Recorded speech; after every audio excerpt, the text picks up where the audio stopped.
प्रसिद्ध मराठी अभिनेता मकरंद अनासपुरे ने सोलापुर में अतिवृष्टि से प्रभावित किसानों के लिए आवाज उठाई। उन्होंने कहा कि जल आंदोलन हमने नहीं चलाया, लेकिन उसका दशस्फूर्ति समारोह जरूर मनाया गया।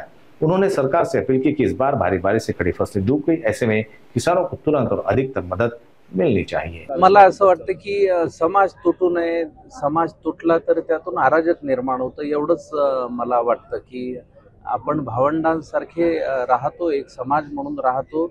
जेव्हा आपल्यावर संकट येतं तेव्हा आपण एकत्रित धावून जातो। तर ती एक मोळीची गोष्ट आणि एका लाकडाची गोष्ट ही आपल्या सर्वांना माहिती आहे। जोपर्यंत आपण मोळीच्या अवस्थेत आहोत तोपर्यंत आपल्याला तोडणं फारसं शक्य नाही, पण आपण जर वेगवेगळी लाकडं होत गेलो तर आपल्याला तोडणं फार सहज सुलभ होईल।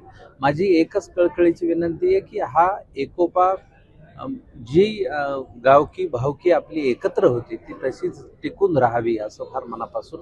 महाराष्ट्राला ज्यांची जबाबदारी ज्यांची आहे ते राजकीय नेते मात्र याचं कुठेतरी भांडवल करतात। अनेक राजकीय नेते जे ते प्रत्येक वेगळ्या स्वतःच्या समाजापुरतं बोलायला लागले, त्याच्यामुळे समाजी रस्त्यावरती आहे। खरं तर मला असं वाटतं की यावर विचार मांडण्यापेक्षा तुम्ही त्यांनाच विचारलेलं हे बरं राहील, कारण प्रत्येकाची भूमिका सापेक्ष आहे। मला असं वाटतं की मला वैयक्तिकरित्या की गावकी भावकी एकत्र राहिली पाहिजे, कारण आमचा गाव आमचा ग्रामीण भाग हा एकत्र राहिला, एकसंध राहिला तर त्यातून प्रगती आहे, तर त्यातून आनंद आहे, तर त्यातून परमार्थ आहे।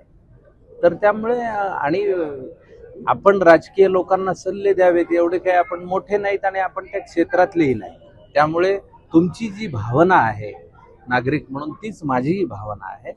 आपल्यातल्या एकोपा आपण टिकून ठेवावा, कारण आता निसर्ग सुद्धा कोपत चाललाय, त्यामुळे आपल्याला एकत्र राहणं गरजेचं आहे।